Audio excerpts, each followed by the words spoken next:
Doncs no ho penso fer.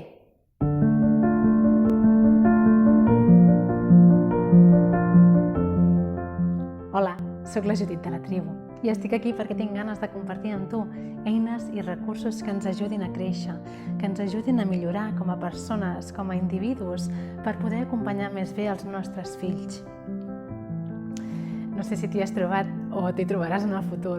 La majoria de nens i nenes passen per algun moment en què tenen aquest punt de rebeldia, sigui quan arriba l'adolescència o sigui moltes vegades en etapes anteriors. Si vols tenir algunes idees que et puguin servir quan et trobes en aquesta situació, queda't a veure aquest vídeo.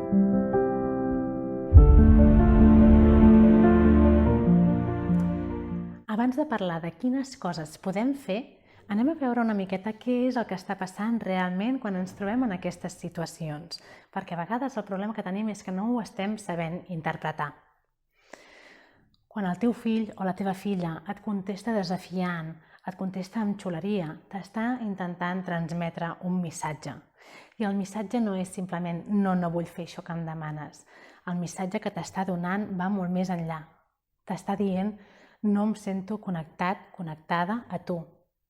Sento que som rivals, sento que no ens entenem, sento que estàs en contra meva.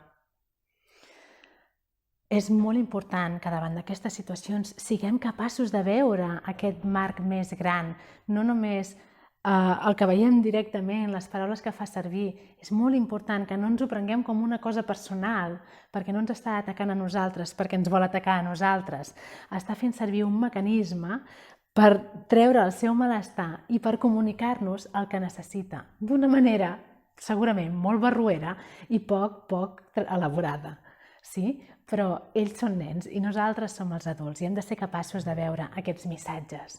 Tenint això clar, de seguida veurem que renyar-lo és contraproduent, perquè si el que t'està dient és em sento lluny de tu, em sento desconnectat, et necessito més propera, i la teva resposta és enfadar-te, cridar, renyar-lo, castigar-lo, el que sigui, el que passa és que augmenta aquesta distància, augmenta la seva inseguretat i la seva angoixa i, per tant, això farà que aquest comportament es vagi perpetuant en el temps. El que volem justament és el contrari, el que volem és respondre a aquesta necessitat, a aquest missatge de rerefons que ens està transmetent. Què necessites? M'estàs dient que necessites més connexió? Doncs la solució anirà en aquesta línia, cap a més connexió. A més, hi ha una altra cosa, que és que quan responem dient «Però tu què t'has cregut? Per què em parles d'aquesta manera? Serà?» El que estem fent és modelar justament el contrari del que els hi volem ensenyar. Si tu vols que el teu fill no et parli amb xuleria i no se't planti, parlar-li amb xuleria i plantar-te tu al seu davant segurament no és la millor idea, perquè els nens aprenen del que veuen en nosaltres, no del que diem, sinó del que fem. Què podem fer, doncs?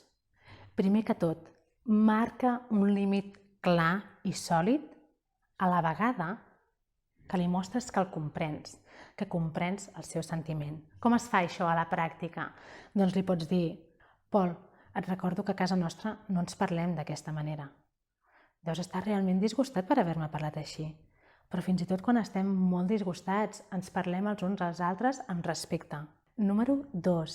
Després d'haver deixat clar quin és el límit, cal que també tinguem molt clar quina és la nostra posició, quina és la nostra postura. Torno al principi, què és el que necessita? Necessita que el renyis per redirigir el seu comportament? No, necessita sentir-se connectat a tu per redirigir-se ell mateix, per adonar-se'n que allò no està bé i dir em sap greu, tens raó, ara ho vull fer diferent. I com aconseguim això? Doncs no entrant al camp de batalla. El teu fill t'està convidant, però no tens per què acceptar la invitació. Deixa anar l'espasa, estén el mocador de la pau. Sí? No tens per què reaccionar enfadant-te, si comprens el marc general. I com pots reaccionar, doncs? Li pots dir, Pol, jo vull que estiguis bé, sóc aquí per tu, què necessites? Com et puc ajudar? I això ens conduirà en una direcció molt més profitosa que no pas renyar-lo i enfadar-nos, cridar i modelar tot allò que no volem que faci. Pot ser que tot i la nostra actitud de no entrar a la batalla, ell sí que tingui ganes de lluitar perquè està massa dolgut o està massa desconnectat i no se sent preparat com per aquí simplement baixar la guàrdia i dir «Ai, tens raó, no t'hauria d'haver parlat així».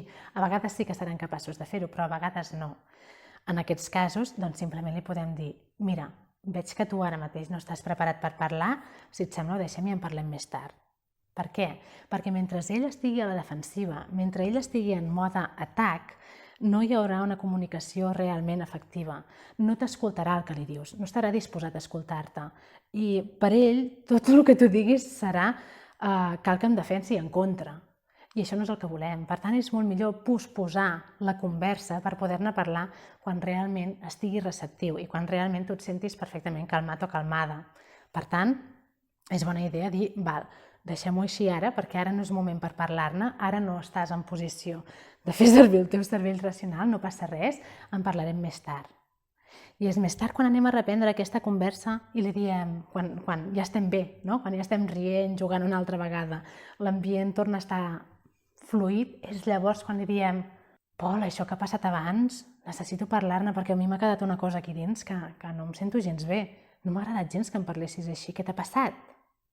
I aquí sí que serà molt més fàcil que el Pol ens expliqui, comparteixi amb nosaltres, ens demani perdó, se senti realment a dins que ha fet una cosa que no és el que volia fer.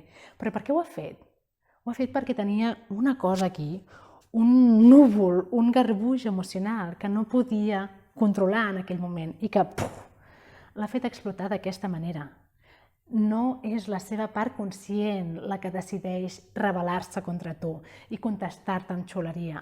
Tot i que a nosaltres com a adults ens ho sembla, no és així, això no és conscient, això és seguir els impulsos. És una incapacitat de controlar els seus impulsos. Sí? Per tant, no el pots renyar per ser incapaç de controlar els seus impulsos. És un nen, n'està aprenent i tu l'has d'ajudar a aprendre'n. És important entendre també que moltes vegades quan hi ha aquesta xuleria, aquesta rebeldia, el que ens està dient és que se sent massa sobrecontrolat, que necessita una mica més de llibertat del que li estem donant. Parleu-ne, parlen amb ell, què necessites? Necessites que et doni més espai? Necessites tenir més oportunitat d'escollir? Com et puc ajudar, no? Això que dèiem abans. I pensa, depenent de la seva edat i del seu nivell de desenvolupament, què és adequat que pugui ser responsabilitat seva, què és adequat que pot estar dins de les seves parcel·les de poder. Sí? A vegades cometem l'error que els nostres fills comencen a créixer i nosaltres no ens n'adonem i no deixem anar i els seguim tractant com quan eren petits. I quan eren petits necessitaven molt que nosaltres ho marquéssim tot, però a mesura que es fan més i més grans, necessiten que cada cop anem donant més amplitud a la seva persona i més espai per créixer, perquè si no els ofeguem. Escolta'l, empatitza amb ell, comprèn el que t'està dient, sempre tenint aquestes converses fora del moment del xoc. En el xoc, simplement, marca el límit, valida les seves emocions i convida'l a parlar-ne quan estigui més tranquil. Espero que aquest vídeo t'hagi resultat útil. Si en vols veure més ens pots seguir al Facebook, a l'Instagram o al YouTube i en trobaràs una pila. Fins aviat!